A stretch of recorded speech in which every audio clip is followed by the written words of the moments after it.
right. So,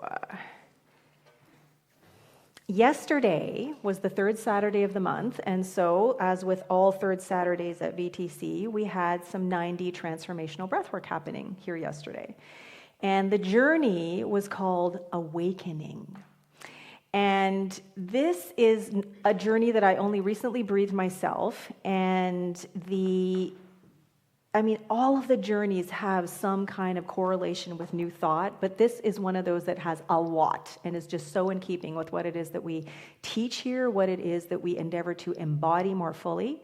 And so this journey was really about letting go of certain things. It was about releasing and breaking free from societal conditioning and the narratives seemingly imposed by media, governments, family, and other external influences or sources.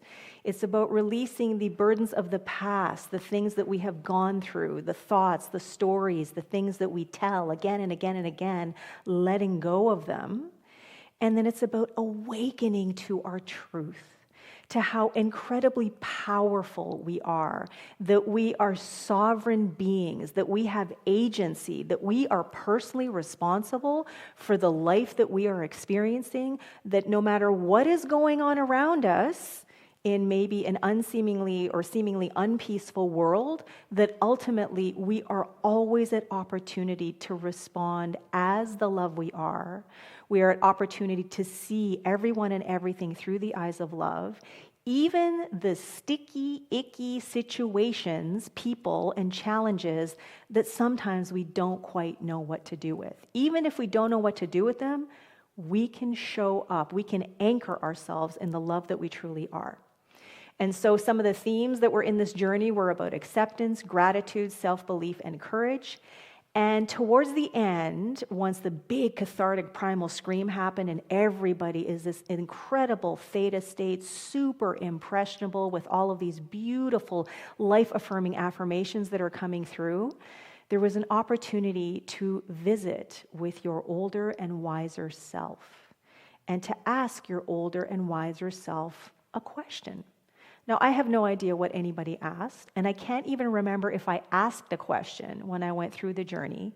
What it did remind me of was when I did a visualization about a month ago with my mentor.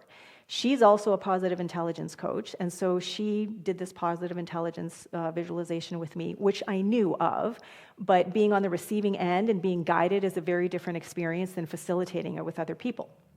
So we got to the stage where I got to meet and hang out with my older, wiser self, and I got to ask older, wiser Lesia some questions. And the thing is, I didn't really have a lot of questions. There weren't a lot of words that came to me at all. What came to me was the feeling, the experience of being with my older and wiser self who was so at peace, who was so calm, who was just so easily being. For me, I was in awe. And the thing that ended up happening for me, and I'm getting a bit emotional, is I reached down to myself and just held my face and just looked at myself. And just in that gaze, saw pure, unconditional, essential love being given, feeling it as I was receiving it, recognizing that the only way I could possibly even receive is if I was already familiar with what that concept, what that feeling, what that state of being was, and why? Because that's who and what I truly am. And so there wasn't a lot of interaction between us with words, but she did hold my face for so long and just looked at me lovingly and peacefully and calmly. And then this statement came out, not out of her mouth necessarily, because she wasn't talking and I wasn't talking. And what came out was, set down your paradigms and see people for who they truly are. And at the time, I gotta say, it was super cool because I knew this was not anything from the life that I had lived so far. I mean, the idea, okay, fine, but the wording that was used, the feeling that I had, this was definitely from the field, okay? From something I had not yet experienced, I had not yet tuned into or tapped into, and it was so exciting for me. And so I sat with this and have been sitting with this statement for about a month now.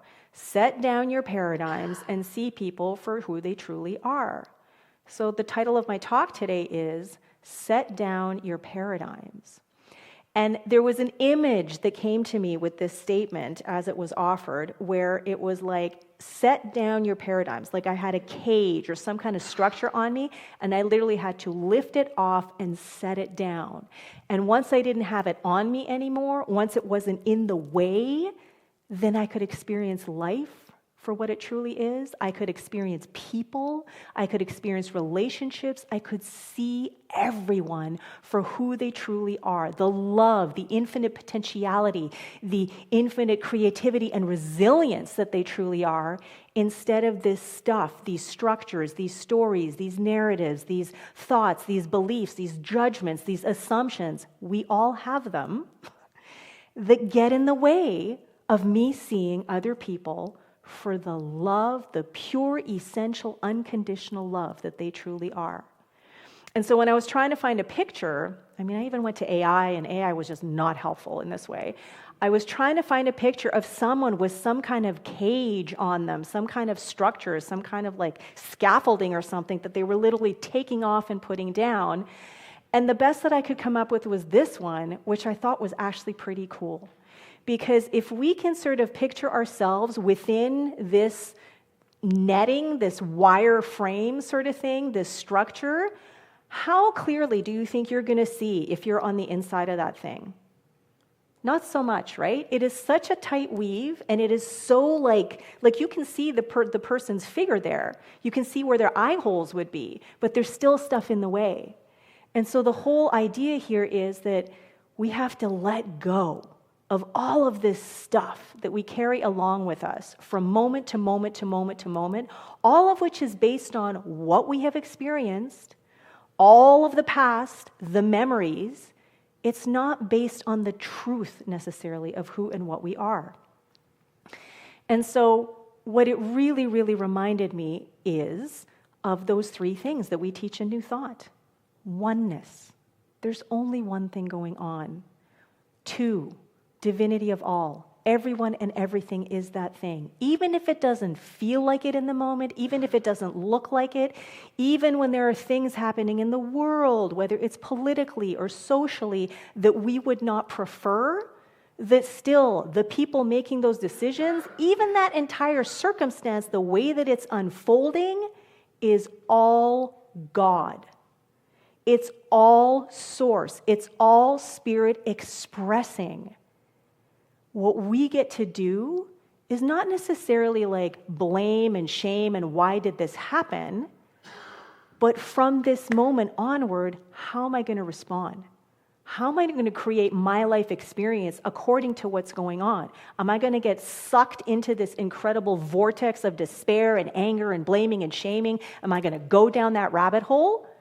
Or am I going to stand firm, even though this is so compelling and is vying for my attention? Am I going to stay anchored in the truth of who and what I am? Of knowing I have these tools so I can navigate all of this stuff as the love I am, as the inherent peace that I am. And the more that I do that, the higher I vibrate, the more I embody that higher level of consciousness, the more it can only happen for everyone and everything around me.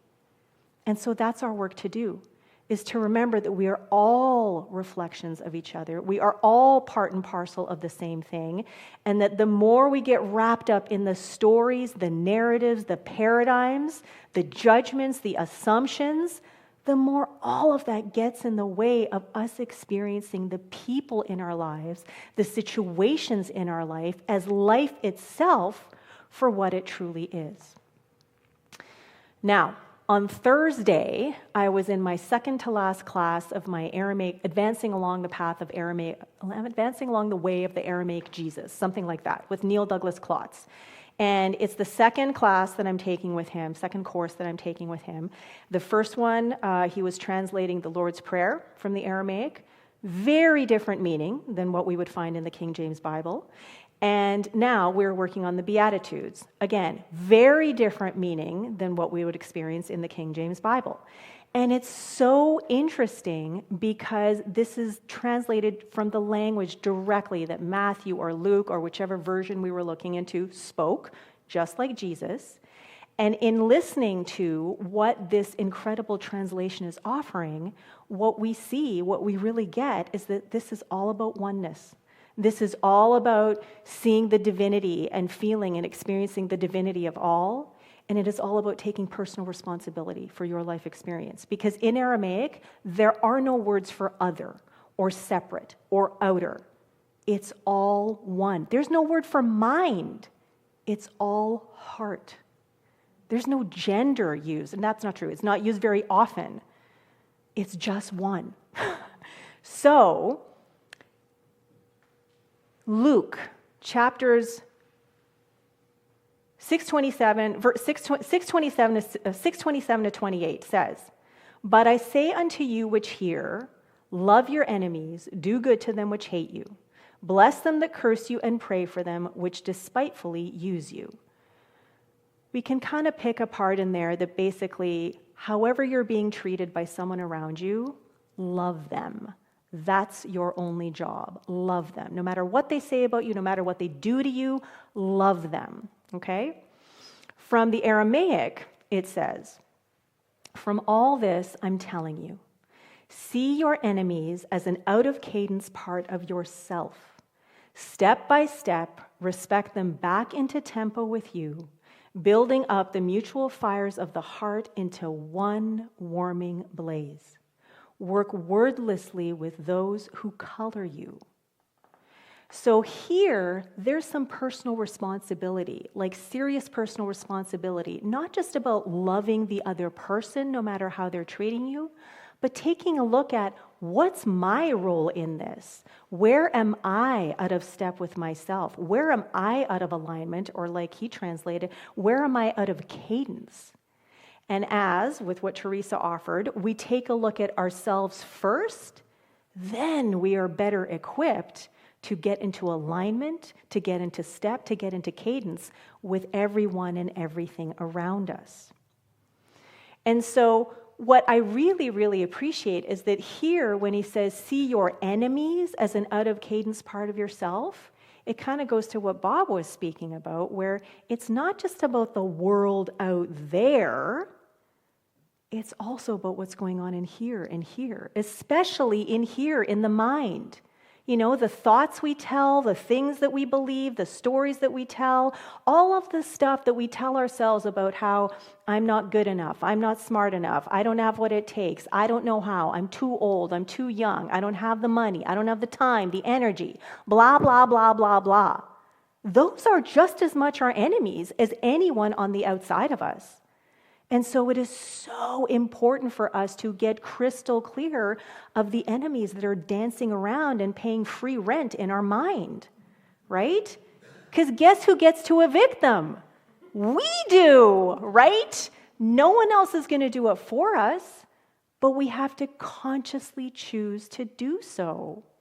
And so we need to set down our paradigms, because as we set down the paradigms, not only do we get to see everyone and everything around us for who and what they truly are, and experience life as it truly is, but guess what? People get to see us for who we truly are, right? And then the more we show up as who and what we truly are, as the love that we are, the infinite potentiality that we are, the vitality, the dynamism, the creativity, the imagination, the boundlessness that we are, then the more that's going to get activated in someone else. Now, it's not up to us to make sure that it's activated in someone else, because as the old adage is, you can lead a horse to water, but you can't make it drink.